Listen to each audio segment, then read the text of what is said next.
Hey guys, and welcome back to the theBSofSociety. So, I kind of want to further explain my stance on time gates. How many of y'all have played MMOs before? You know, massive multiplayer online video games? Um, More specifically, Black Desert Online. Okay, this game is the reverse end of time gates. So, you have Genshin, where your time gate is basically like always there. Basically, you always have to wait for your resin to recharge before you can do anything. Black Desert, you don't really have to wait for much. Maybe besides your energy for being able to gather resources and, maybe level up certain areas or whatever. But besides that, you don't have to wait at all. The problem is that there's so much grind in Black Desert Online. You have to take advantage of the fact that you can AFK for as long as you want. Okay? There are people, and I was one of them, that leave their PCs, their consoles, or whatever on 24 fucking 7 so their characters are always doing something. Do you know how long it would take you to max out cooking? Without any cooking gear, really. With the best um with the quickest cooking time, basically. I think I calculated it would take you like a month or so of consistent cooking all the time, of having your characters just sit there and cook all day long, just to max that out. And if you were to do it the absolute slow way, it would probably take you a couple years. And that's not just for the cooking life skill. That goes for like every single life skill too. It takes ages to get anywhere in that game. Okay? Now I'm going to reverse this back to gacha games. You have Genshin Impact where you're sitting there waiting on resin all the time, but then you got Girls Frontline and Azur Lane where it takes forever to farm for XP.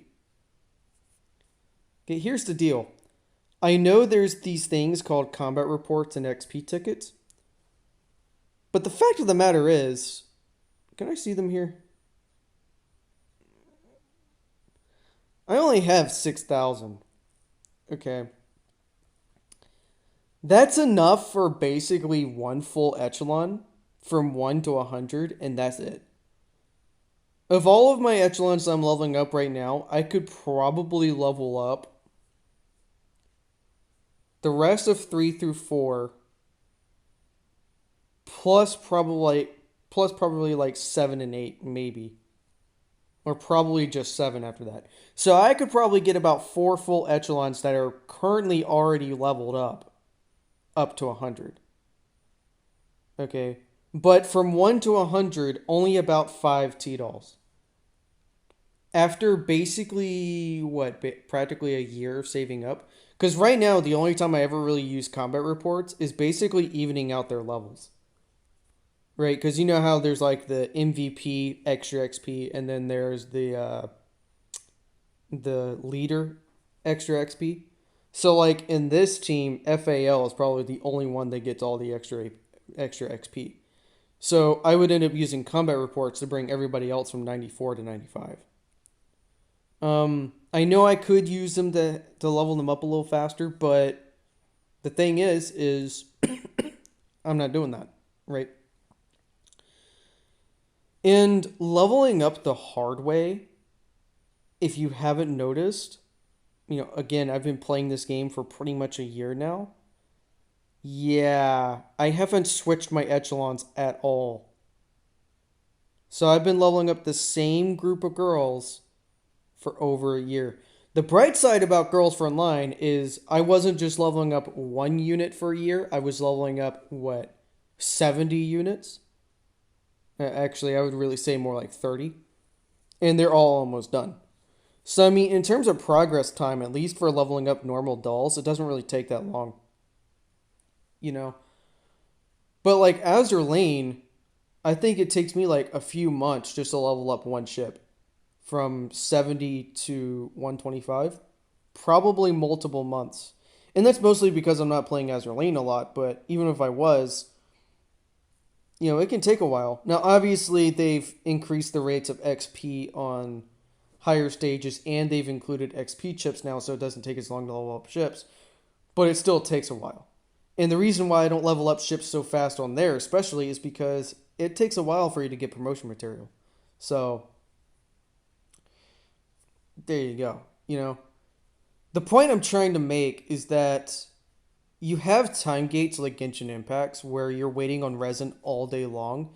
And then you have, I would still call it a time gate on stuff like Girls Frontline and Azur Lane where it takes so long for you to grind. And the thing about Girls Frontline and Azur Lane is that you can't buy that extra progress, right? A lot of gacha games will make the progress so fucking tedious that they'll force you to buy extra stuff. You can't do that in Girls Frontline and Azur Lane, which is probably a good thing. And the one good thing I can say about long grind times like that is that at least you're able to play the game. The problem with Genshin and Hunky is that you just can't play the game. But on the bright side, while you're playing something else, the game is kind of quote unquote playing itself because time is progressing as you're not playing the game. It's kind of similar to Clash of Clans, right? Clash of Clans, it takes 14 days for a single building to build. But that's 14 days in real time. So you can go play something else during those entire 14 days. And then when that build is done, now there's no progress in the game. You know what I mean? The only difference is that, of course, Genshin or Clash of Clans lets you basically speed run all that progress. Technically speaking, if you had the money, you could go all the way from Town Hall 1 to max Town Hall with a max base in one day. If you had the money. I mean, that's just the way Clash of Clans is, and it's what makes it pay to win. I mean, quite literally, that's pay to win. You don't even have to fight a single enemy. You know? But yeah, that's why my stance on time gates is kind of conditional, because Clash of Clans is probably the longest phone game I've ever played. Okay, because I think I played that pretty much all through high school before I quit. I think I finally got to Town Hall 9. Compared to a game like Call of Duty Zombies, where I play it for a week or 2 weeks and then I quit because it takes so long to level up, and I just can't sit there and play the same game over and over and over again. And even open worlds like Borderlands, once I'm done with the campaign once, it'll take me a while before I come back. I think I've only made it to Ultimate Vault Hunter in Borderlands 2 one time. Because after a week or two, I'm just done playing the game. And that goes for pretty much everything, because I simply just get burned out and want to play something else. I am a variety gamer. I like playing multiple different games. And that's why I play phone games a lot nowadays, because I'm basically playing 5 different games all at once. But I'm not forced to be on them all the time. You know what I mean?